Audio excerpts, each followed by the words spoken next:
Hi guys, welcome back to ABG Spoken English Classes. ಇವತ್ತಿನ ಈ ತರಗತಿಯಲ್ಲಿ ನಾವು ಆಕ್ಟಿವ್ ವಾಯ್ಸ್ ಪ್ಯಾಸಿವ್ ವಾಯ್ಸ್ ನಿನ್ನೆಯ ಈ ದಿನದ ಕ್ಲಾಸಿನಲ್ಲಿ ನಾವು ಸಿಂಪಲ್ ಪ್ರೆಸೆಂಟ್ ಅಥವಾ ಪ್ರೆಸೆಂಟ್ ಸಿಂಪಲ್ ಟೆನ್ಸ್ ಅಲ್ಲಿ ಯಾವ ರೀತಿಯಾಗಿ ಆಕ್ಟಿವ್ ವಾಯ್ಸ್ ಅನ್ನು ಪ್ಯಾಸಿವ್ ವಾಯ್ಸ್ ಆಗಿ ಮಾಡಬೇಕು ಅನ್ನೋದನ್ನ ನಾವು ನಿನ್ನೆ ದಿನ ಕಲಿತುಕೊಂಡಿದ್ದೆವು.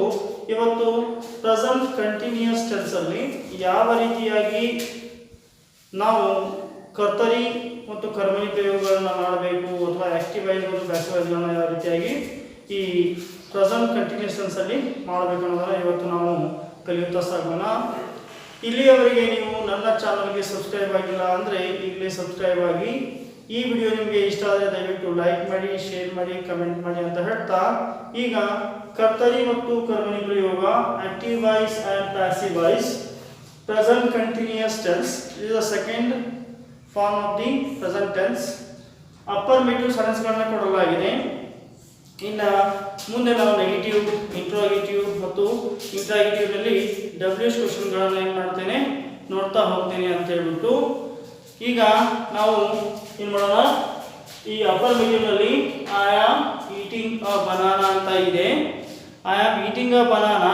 ಇಲ್ಲಿ ನಾವು ಆಕ್ಟಿವ್ ವಾಯ್ಸ್ ಇರತಕ್ಕಂಥದ್ದು. ಈಗ ಇದನ್ನ ಪ್ಯಾಸಿವ್ ವಾಯ್ಸ್ ಮಾಡೋಣ. ಐ ಅಂತಕ್ಕಂಥದ್ದು ನಿಮಗೆ ಗೊತ್ತಿರುವಂತೆ ಸಬ್ಜೆಕ್ಟ್ ಆಗಿದೆ. Am eating work, a banana ಅಂತಕ್ಕಂಥದ್ದು ಆಬ್ಜೆಕ್ಟ್ ಆಗಿದೆ. ಹೌದಾ ಸ್ನೇಹಿತರೆ? ಈಗ ನಾವೇನು ಮಾಡ್ಕೋಬೇಕು, ಆಕ್ಟಿವ್ ವಾಯ್ಸ್ ನಿಂದ ಪ್ಯಾಸಿವ್ ವಾಯ್ಸ್ ಮಾಡ್ಕೋಬೇಕಾದ್ರೆ ಮೊದಲಿಗೆ ನಾವು ಆಬ್ಜೆಕ್ಟ್ ಅನ್ನ ಏನು ಮಾಡ್ಕೋಬೇಕು, ಮೊದಲಿಗೆ ತಗೋಬೇಕು. ಆಬ್ಜೆಕ್ಟ್ ಯಾವ್ದಿದೆ? ಎ ಬನಾನಾ ಅಂತ ಇದೆ. A banana. ಎ ಬನಾನಾ ಅಂತಕ್ಕಂಥದ್ದು ಏಕವಚನ ಇದೆ, ಸಿಂಗ್ಯುಲರ್ ನಲ್ಲಿ ಇರೋದ್ರಿಂದ ನಾವೇನ್ ಮಾಡ್ಕೋಬೇಕು, ಇದರ ಮುಂದ್ಗಡೆ ಈಸ್ ಅನ್ನ ಬಳಕೆ ಮಾಡ್ಕೋಬೇಕು. ಅ ಬನಾನಾ ಈಸ್.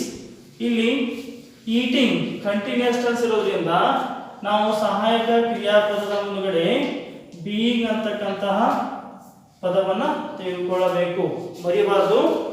ಕಂಟಿನ್ಯೂಸ್ ಟೆನ್ಸ್ ಬಂದಾಗ ನಾವು ಕಂಪಲ್ಸರಿ ಏನು ಮಾಡಬೇಕಂದ್ರೆ ಬೀಯಿಂಗ್ ಅಂತಕ್ಕಂಥ ಪದವನ್ನು ಬಳಸಲೇಬೇಕು.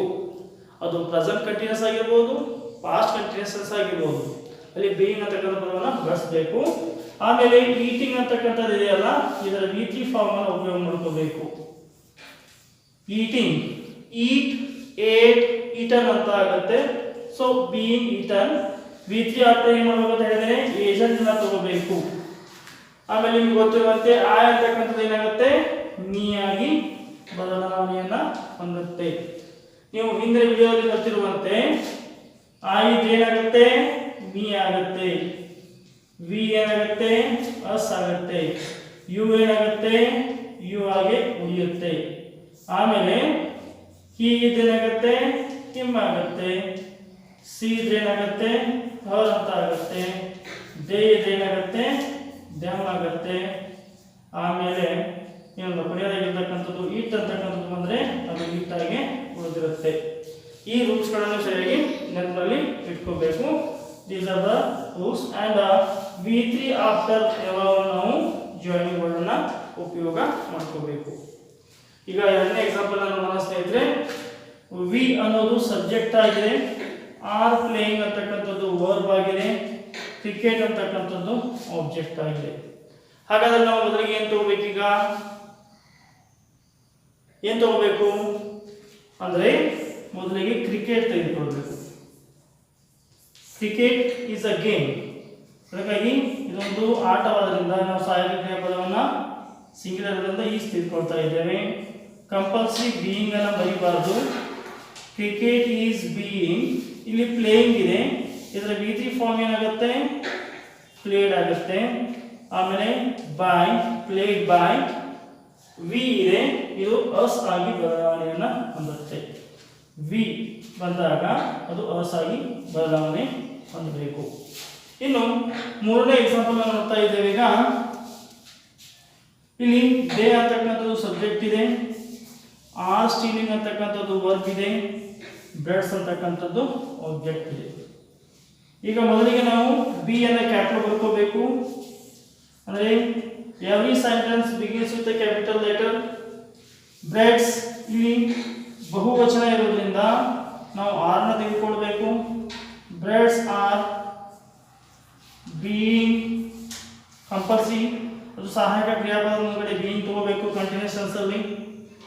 ಸ್ಟೀಲಿಂಗ್ ಅಂತ ಇದೆ, steel, stole, stolen. V3 form ಏನು ಬರುತ್ತೆ ಇಲ್ಲಿ? ಸ್ಟೋಲನ್ ಅಂತ ಬರುತ್ತೆ. ಸ್ಟೋಲನ್ ಬೈ, ಇಲ್ಲಿ ಇದೆ ದೇ ಅಂತ ಇದೆ, ಇದು ಇಲ್ಲಿ ಬರಬೇಕಾದ್ರೆ ಏನಾಗುತ್ತೆ? ದೆಮ್ ಅಂತ ಬರುತ್ತೆ. ಸೊ ಇಲ್ಲಿಗೆ ನಾವು 3 ಎಕ್ಸಾಂಪಲ್ಗಳನ್ನ ಬಿಡಿಸಿದ್ವಿ. ಇನ್ನು ಕೊನೆಯ ಎಕ್ಸಾಂಪಲ್ ನೋಡ್ತಾ ಇದ್ದೇವೆ.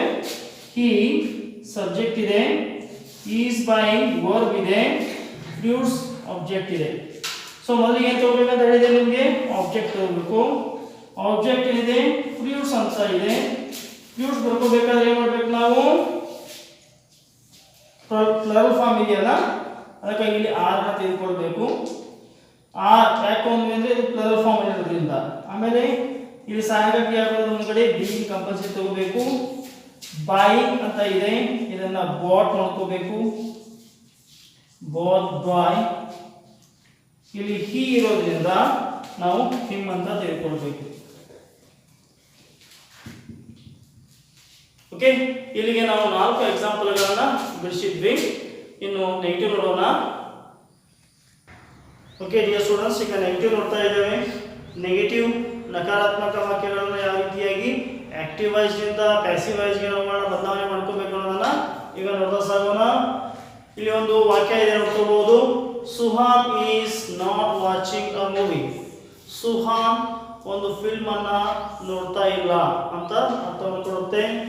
ಹಾಗೆ ಇಲ್ಲಿ ನಾವು ಸುಹಾನ್ ಅಂತಕ್ಕಂಥದ್ದು ಸಬ್ಜೆಕ್ಟ್, ಆಮೇಲೆ ಈಸ್ ನಾಟ್ ವಾಚಿಂಗ್ ಅಂತಕ್ಕಂಥದ್ದು ವರ್ಬ್ ಆಗಿದೆ, ಮೂವಿ ಅಂತಕ್ಕಂಥದ್ದು ಇಲ್ಲಿ ಆಬ್ಜೆಕ್ಟ್ ಆಗಿದೆ. ಹಾಗಾದ್ರೆ ಮೊದಲಿಗೆ ಏನು ತಗೋಬೇಕು ನಾವು ಅಂತ ನಿಮಗೆ ಗೊತ್ತಿದೆ. ಏನು ತಗೋತೀರಾ? ಅ ಮೂವಿ ಅಥವಾ ಎ ಮೂವಿ ಅಂತ ತಗೋತೀರಾ? ಅ ಮೂವಿ ಅಂತ ಇದೆ. ಅ ಮೂವಿ ಅನ್ನೋದು ಏಕವಚನ ಇರುವುದರಿಂದ ಇಲ್ಲಿ ಈಸ್ ಅನ್ನು ತೆಗೆದುಕೊಳ್ತೀರಾ. ಆಮೇಲೆ ಇಲ್ಲಿ ಈಸ್ ಆದ ತಕ್ಷಣ ಇಲ್ಲಿ ನೆಗೆಟಿವ್ ಇರೋದ್ರಿಂದ ನಾವು ನೆಗೆಟಿವ್ ಅನ್ನು ತೆಗೆದುಕೊಳ್ಬೇಕು. ಆಮೇಲೆ ಇದು ಕಂಟಿನ್ಯೂಸ್ ಟೆನ್ಸ್ ಇರೋದ್ರಿಂದ ಕಂಪಲ್ಸರಿ ಬೀಯಿಂಗ್ ಅನ್ನ ತೆಗೆದುಕೊಳ್ಬೇಕು. ಆ movie is not being, watching ಇದೆ, ಇದು ವಾಚ್ ಅಂತ ಆಗುತ್ತೆ. ವಾಚ್ ಅರ್ಥ ಏನು ಮಾಡಬೇಕು? V3 ಆದ್ಮೇಲೆ ಏನು ಬರಬೇಕು ಅಂತ ಹೇಳಿದ್ದೇನೆ? ಬಾಯ್ ಬರಬೇಕು, ಏಜೆಂಟ್ ಬರಬೇಕು. ಅಲ್ಲಿ ಬಾಯನ್ನ ತೆಗೆದುಕೊಂಡಿದ್ದೇನೆ. ಇಲ್ಲಿ ಸುಹಾನ್ ಅಂದ್ರೆ ನೀವು ಸುಹಾನ್ ಅಂತಾನೆ ಬರಿಬೇಕು. ನೆಕ್ಸ್ಟ್ ಎಕ್ಸಾಂಪಲ್ ನೋಡೋಣ. ಇದು ಅರ್ಥ ಆಯ್ತಾ ನಿಮಗೆ? ಮೊದಲಿಗೆ ಆಬ್ಜೆಕ್ಟ್ ತಗೊಂಡಿದ್ದೇನೆ, ಅ ಮೂವಿ ಅಂತ ಇದೆ. ಆಮೇಲೆ ಅ ಮೂವಿ ಅನ್ನೋದು ಸಹ ಏನಿದೆ? ಸಿಂಗ್ಯುಲರ್ ಇರೋದ್ರಿಂದ ಇಲ್ಲಿ ಈಸ್ ತೆಗೆದುಕೊಂಡಿದ್ದೇನೆ. ನೆಗೆಟಿವ್ ಸೆಂಟೆನ್ಸ್ ಇರೋದ್ರಿಂದ ನೆಗೆಟಿವ್ ತಗೊಂಡಿದ್ದೇನೆ. ಆಮೇಲೆ ಕಂಟಿನ್ಯೂಸ್ ಟೆನ್ಸ್ ಇರೋದ್ರಿಂದ, ಪ್ರೆಸೆಂಟ್ ಕಂಟಿನ್ಯೂಸ್ ಟೆನ್ಸ್ ಇರೋದ್ರಿಂದ ನಾನು ಬೀಯಿಂಗ್ ತಗೋಬೇಕು. ಆ ತಕ್ಷಣ ಇದರ V3 ತಗೊಂಡಿದ್ದೇನೆ. ಆಮೇಲೆ V3 ಆಮೇಲೆ ಮಾಡುವಾಗ ಕಂಪಲ್ಸರಿ ಬಾಯ್ ತೆಗೆದುಕೊಳ್ಬೇಕಂತ ಹೇಳಿದ್ದಾರೆ, ಬಾಯ್ ತಗೊಂಡಿದ್ದೇನೆ. ಇಲ್ಲಿ ಯಾವ ವ್ಯಕ್ತಿ ಇದ್ದಾರೋ ಅದೇ ವ್ಯಕ್ತಿ ಹೆಸರನ್ನು ಬರ್ತಿದ್ದೇನೆ. ಇಷ್ಟೇ, ಬಹಳಷ್ಟು ಈಸಿಯಾಗಿದೆ. ಇನ್ನು ಎರಡನೇ ಎಕ್ಸಾಂಪಲ್ ನೋಡೋಣ. ಜ್ಯೋತಿ ಈಸ್ ನಾಟ್ ಕುಕಿಂಗ್ ಫುಡ್. ಇಲ್ಲಿ ಜ್ಯೋತಿ ಅಂತಕ್ಕಂಥದ್ದು ಸಬ್ಜೆಕ್ಟ್ ಆಗಿದೆ, ಈಸ್ ಅಂಡ್ ಕುಕಿಂಗ್ ಅಂತಕ್ಕಂಥದ್ದು ವರ್ಬ್ ಆಗಿದೆ, ಫುಡ್ ಅಂತಕ್ಕಂಥದ್ದು ಆಬ್ಜೆಕ್ಟ್ ಆಗಿದೆ. ಸೊ ಮೊದಲಿಗೆ ಏನು ತಗೊಳ್ಳೋಣ? ಫುಡ್ ಅಂತ ತಗೊಳ್ಳೋಣ. ಫುಡ್ ಅನ್ನೋದು ಅನ್ಕೌಂಟೇಬಲ್ ನೌನ್ ಆಗಿದ್ರಿಂದ ಈಸ್ ತಗೋಬೇಕು. ಫುಡ್ ಈಸ್ ನಾಟ್ ತಗೋಬೇಕು, ಯಾಕಂದ್ರೆ ಇಲ್ಲಿ ನೆಗೆಟಿವ್ ಇರೋದ್ರಿಂದ ಇಲ್ಲಿ ನೆಗೆಟಿವ್ ಮಾಡ್ಕೋಬೇಕು. ಕಂಟಿನ್ಯೂಸ್ ಟೆನ್ಸ್ ಇರೋದ್ರಿಂದ ಬೀಯಿಂಗ್ ಅನ್ನು ತೆಗೆದುಕೊಳ್ಬೇಕು. ಆಮೇಲೆ ಕುಕಿಂಗ್ ಏನಾಗುತ್ತೆ? V3 ದಲ್ಲಿ ಕುಕ್ಡ್ ಆಗುತ್ತೆ. ಅದೇ ತರನಾಗಿ V3 ಆದ್ಮೇಲೆ ಬರಬೇಕು, ನಮಗೆ ಬಾಯ್ ಬರಬೇಕು. ಆಮೇಲೆ ಜ್ಯೋತಿ ಇದ್ದಾಗ ಜ್ಯೋತಿ ಅಂತ ಬರುತ್ತೆ. Over. And now we go to see third example. ಅವರು ಇಂಗ್ಲಿಷ್ ಅನ್ನು ಬೋಧಿಸ್ತಾ ಇಲ್ಲ. ಇಂಗ್ಲಿಷ್ ಅನ್ನೋದು ಆಬ್ಜೆಕ್ಟ್, aren't teaching ಅಂತಕ್ಕಂಥದ್ದು ವರ್ಬ್ ಆಗಿದೆ, ದೇ ಅನ್ನೋದು ಸಬ್ಜೆಕ್ಟ್ ಇದೆ. So we have take now English is a singular. So have is here, is. After helping verb we have to take the negative sensible word not, and after continuous tense is there, that's why we use here being. Teaching, its V3 form is thought. After we should take agent by.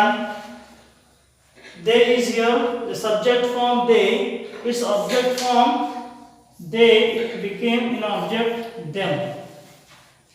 So now we go to discuss the fourth example. I is here subject, am selecting is a verb, selecting, after that dolls is there, doll is the object. First you have to take dolls, doll. If doll is there, it is a singular. Dolls plural form, we should take here are. Negative is there, we have to make it negative now here. Dolls are not. Continuous tense is there, so we have to use here being. Selecting, it became selected in the V3. After V3 we have to use here by. I is there, if I is here, we have to take me. Over. Just see now interrogative. Okay, dear students, let us start now. Interrogative means already you know that ಪ್ರಶ್ನಾರ್ಥಕ ಪ್ರಶ್ನೆ ಮಾಡ್ತಕ್ಕಂಥದ್ದು. ಇಲ್ಲಿ ಕೊಟ್ಟಿರ್ತಕ್ಕಂಥದ್ದು yes or no type questions, yes or no type questions. Am I cleaning the room? Am I cleaning the room? So you have to make here subject first, cleaning verb, the room object. So here first you have to take ಇಲ್ಲಿ ನಾವು ಅದು ಪ್ರಶ್ನಾರ್ಥಕ ವಾಕ್ಯದಲ್ಲಿದ್ದಾಗ ನಾವು ಸಹಿತ ಪ್ರಶ್ನಾರ್ಥಕ ವಾಕ್ಯದಲ್ಲಿ ಅದನ್ನು passage ಮಾಡಬೇಕಾಗುತ್ತೆ. So ಆ ಕಾರಣದಿಂದ ಏನು ಮೊದಲು ಮಾಡ್ಕೋಬೇಕು, ನಾವು ಆಬ್ಜೆಕ್ಟ್ ಅನ್ನು ಮೊದಲಿಗೆ ತಗೋಬೇಕು, ಸ್ವಲ್ಪ ಸ್ಪೇಸ್ ಬಿಟ್ಟು ತಗೋಬೇಕು. ಸ್ಪೇಸ್ ಬಿಟ್ಟು ತಗೊಂಡ್ವಿ. ದ ರೂಮ್ ಅಂತ ಇದೆ. ಈ ರೂಮ್ ಅಂತಕ್ಕಂಥದ್ದು ಏಕವಚನ ಇದೆಯಾ ಬಹುವಚನ ಇದೆಯಾ? First check it. The room ಅಂತ ಇದೆ, ರೂಮ್ ಒಂದೇ ಇದೆ, ಅದಕ್ಕಾಗಿ ಇದು ಈಸ್ ಅಂತಕ್ಕಂಥ ಸಹಾಯಕ ಕ್ರಿಯಾಪದವನ್ನು ತೆಗೆದುಕೊಳ್ಳುತ್ತೆ. ಆ ಈಸ್ ಅಂತಕ್ಕಂಥ ಸಹಾಯಕ ಕ್ರಿಯಾಪದವನ್ನ ಇಲ್ಲಿ ಬರೆಯೋ ಬದಲಾಗಿ ನಾವು ಇಲ್ಲಿ ಬರಿಬೇಕು. ಬರೆದಾಗ ಏನಾಗುತ್ತೆ, ಇಂಟ್ರೋಗೇಟಿವ್ ಆಗಿ ಬಿಡುತ್ತೆ ಭಾಳ ಈಸಿಯಾಗಿ. Is the room. ಈಗ ಕಂಟಿನ್ಯೂಸ್ ಟೆನ್ಸ್ ಇರೋದ್ರಿಂದ ಮರಿಬಾರ್ದು, ಬೀಯಿಂಗ್ ಅಂತ ತೆಗೆದುಕೊಳ್ಬೇಕು. Is the room being. Cleaning ಅಂತ ಇದೆ. ಈಗ ಕ್ಲೀನಿಂಗ್ ಇದೆ ಏನಾಗುತ್ತೆ, ಮಿತಿಯಲ್ಲಿ ಕ್ಲೀನ್ ಅಂತ ಆಗುತ್ತೆ. ಮೊದಲಿಗೆ ಏನು ತಗೊಂಡ್ವಿ ನಾವು, ದ ರೂಮ್ ತಗೊಂಡ್ವಿ. ದ ರೂಮ್ ಅಂತ ಇದೆ. ರೂಮ್ ಅನ್ನೋದು ಏಕವಚನ ಇರೋದ್ರಿಂದ ನಾವೇನ್ ಮಾಡಿದ್ವಿ, ದ ರೂಮ್ ಮುಂದ್ಗಡೆ ಈಸ್ ತೆಗೆದುಕೊಳ್ಬೇಕಾಗಿತ್ತು. ಆ ಈಸ್ ಅನ್ನ ನಾವೇನ್ ಮಾಡಿದ್ವಿ, ಈಗ ಅದ್ರ ಹಿಂದ್ಗಡೆ ತಗೊಂಡಿದ್ದೀವಿ, ಇಲ್ಲಿ ತಗೊಂಡಿದ್ದೇವೆ ಅಂತ ತಗೊಂಡಿದ್ದೇವಾ. ಅವಾಗ ಈಗ ಇಲ್ಲಿ ಈಸ್ ಬಂತು, ಬೀಯಿಂಗ್ ಅನ್ನ ಮುಂದ್ಗಡೆ ತಗೋಬೇಕಷ್ಟೇ. Is the room being. One form ಮುಗಿತು, ದ ರೂಮ್ ಮುಗಿತಲ್ಲ. ಈಗ ಏನು ತಗೋಬೇಕು ನಾವು, ಕ್ಲೀನಿಂಗ್ ಇದೆ. ಕ್ಲೀನಿಂಗ್ ಅಂತಕ್ಕಂಥದ್ದು V1 + ing ಇದೆ. ಹಾಗಾಗಿ ನಾವು ಅದನ್ನ V3 ಮಾಡ್ಕೋಬೇಕು. ಕ್ಲೀನಿಂಗ್ ಇದನ್ನ V3 ಅಲ್ಲಿ ಕ್ಲೀನ್ಡ್ ಆಗುತ್ತೆ. ಕ್ಲೀನ್ ಆದ ತಕ್ಷಣ ಏನು ಮಾಡಬೇಕು, V3 ಫಾರ್ಮ್ ಅನ್ನು ತೆಗೆದುಕೊಳ್ಬೇಕಾದ್ರೆ ಬೈ ಏಜೆಂಟ್ ಅಂತ ತೆಗೆದುಕೊಳ್ಬೇಕು. V3 ತೆಗೆದುಕೊಂಡ ನಂತರ ಏನು ಮಾಡಬೇಕು, ಏಜೆಂಟ್ ಬೈ ಅಂತ ತೆಗೆದುಕೊಳ್ಬೇಕು. ಇಲ್ಲಿ I ಅಂತ ಇದೆ, ಅದು ಇಲ್ಲಿ ಮೀ ಅಂತ ಆಗುತ್ತೆ. ಇಷ್ಟೇ ಈಸಿಯಾಗಿರೋದು, ಹೌದಲ್ಲ. ಇಲ್ಲಿ ಎರಡನೇ ಎಕ್ಸಾಂಪಲ್ ನೋಡೋಣ. ಇಲ್ಲಿ ಯು ಅನ್ನೋದು ಸಬ್ಜೆಕ್ಟ್ ಆಗಿದೆ, ಬ್ರಿಂಗಿಂಗ್ ಅನ್ನೋದು ವರ್ಬ್ ಆಗಿದೆ, ನ್ಯೂ ಕಾರ್ ಅನ್ನೋದು ಆಬ್ಜೆಕ್ಟ್ ಆಗಿದೆ, ಹೌದಾ. ಸ್ನೇಹಿತರೆ ನೋಡ್ಬೇಕು, ನೀವು ಆಬ್ಜೆಕ್ಟ್ ಮೊದಲು ತೆಗೆದುಕೊಳ್ಬೇಕು ಅಂತ ಹೇಳ್ತಾ ಇದ್ದಾರೆ. ಸ್ವಲ್ಪ ಸ್ಪೇಸ್ ಬಿಡಬೇಕು, ಈ ಜಾಗ ಸ್ಪೇಸ್ ಬಿಟ್ಬಿಟ್ಟು ಈ ಆಬ್ಜೆಕ್ಟ್ ಅನ್ನು ತೆಗೆದುಕೊಳ್ಳಿ. ಏನಂತ ಇದೆ, ನ್ಯೂ ಕಾರ್ ಅಂತ ಇದೆ. ನ್ಯೂ ಕಾರ್ ಅಂದರೆ ಒಂದೇ ಅಂತ, ಅದು ಏಕವಚನ ಇದೆ. ಇದು ಏಕವಚನದಾಗ ಏನು ಮಾಡ್ಬೇಕು, ನಾವಿಲ್ಲಿ ಈಸ್ ತೆಗೆದುಕೊಳ್ಬೇಕು. ನಾವು ಇಲ್ಲಿ ಬರೀತಾ ಇದ್ವಿ, ಈಗ ಇಲ್ಲಿ ಬರಿಬೇಕು. ಯಾಕಂದ್ರೆ ಪ್ರಶ್ನೆ ಆಗಬೇಕಾದ್ರೆ ನಾವು ಈಸನ್ನ ಈ ಕಡೆ ಬರ್ಕೋಬೇಕಾಗುತ್ತೆ. ಈಗ ಇದು ಕ್ಲಿಯರ್ ಆಯ್ತು. ಈಗ ನೀವು ಕಾರ್ ಮುಗಿತು. ಇನ್ನು ವರ್ಬ್ ತಗೋಬೇಕು. ಏನಾಗುತ್ತೆ, ವರ್ಬ್ ಬರೀಕಿಂತ ಮುಂಚೆ ನೀವು ಬೀಯಿಂಗ್ ಅನ್ನ ಬರಿಬಾರ್ದು, ಬರೀಬೇಕು ಕಂಪಲ್ಸರಿ. ಇಲ್ಲಿ ಬ್ರಿಂಗಿಂಗ್ ಏನಾಗುತ್ತೆ, ಬ್ರಾಟ್ ಆಗುತ್ತೆ. V3 ಅಲ್ಲಿ ಏನಾಗುತ್ತೆ, ಬ್ರಾಟ್ ಆಗುತ್ತೆ. ಬ್ರಾಟ್ ಆದ್ರೆ V3 ಹತ್ರ ಏನಿದೆ, ಇಲ್ಲಿ ಬಾಯ್ ಇದೆ. ಬಾಯ್ ಅನ್ನ ತೆಗೆದುಕೊಳ್ಳಿ. ವ್ಯಕ್ತಿ ಯಾರಿದ್ದಾರೆ, ಯು ಅಂತ ಇದೆ, ಯು ಅನ್ನ ಬರ್ಕೊಳ್ಳಿ ಮತ್ತು ಕ್ವಶನ್ ಮಾರ್ಕ್ ಅನ್ನು ಕೊಡಿ. Finish. Next, is Ram killing Ravan. ಇಲ್ಲಿ ರಾಮ್ ಅನ್ನೋದು ಸಬ್ಜೆಕ್ಟ್, ಕಿಲ್ಲಿಂಗ್ ಇಸ್ ವರ್ಬ್, ಆಮೇಲೆ ರಾವನ್ ಇಸ್ ಆಬ್ಜೆಕ್ಟ್. ಮೊದಲು ಏನು ತಗೋಬೇಕಂತ ಹೇಳಿದೆ ನಾನು ನಿಮಗೆ, ಆಬ್ಜೆಕ್ಟ್ ತಗೋಬೇಕು ಅಂತ. ಆಬ್ಜೆಕ್ಟ್ ಅಂತ ತಿಳ್ಕೊಳ್ಳಿ. ರಾವನ್ ರಾವಣ ಅಂತಕ್ಕಂಥ ಒಬ್ಬನೇ ಇದ್ದಾನೆ, ಸಿಂಗ್ಯುಲರ್ ಅದು, ಅದಕ್ಕಾಗಿ ನಾವಿಲ್ಲಿ ಈಸ್ ಇಲ್ಲಿ ತಗೊಳ್ಬೇಕು, ಇಲ್ಲಿ ತಗೋಬೇಕಷ್ಟೇ. ರಾವಣ ಈಸ್ ಬೀಯಿಂಗ್ ಕಂಟಿನ್ಯೂಸ್ ಇರೋದ್ರಿಂದ ಕಿಲ್ಲಿಂಗ್, ರಾವಣ ಮುಗೀತೀಗ ಕಿಲ್ಲಿಂಗ್ ತಗೋಬೇಕು. ಕಿಲ್ಲಿಂಗ್ ವಿ3 ಏನಾಗುತ್ತೆ, ಕಿಲ್ಡ್ ಅಂತ ಆಗುತ್ತೆ.